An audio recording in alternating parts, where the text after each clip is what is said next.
Magandang hapon po sa inyong lahat. Narito na po ang official PCSO lottery results ngayong 5 PM draw. November 1, 2025, Saturday, para sa mga games na 2D Lotto at 3D Lotto.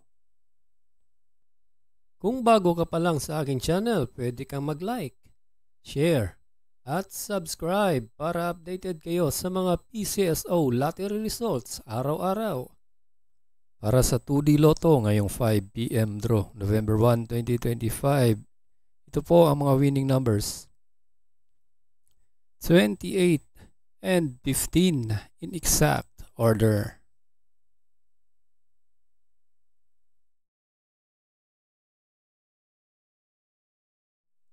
At para naman sa 3D Lotto ngayong 5 PM draw, November 1, 2025, ito po ang mga winning numbers.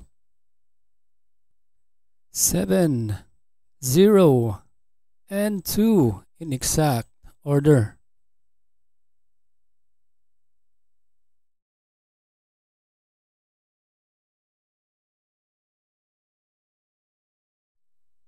Congratulations po sa lahat ng nanalo at kita-kits mo tayo mamayang 9 PM draw.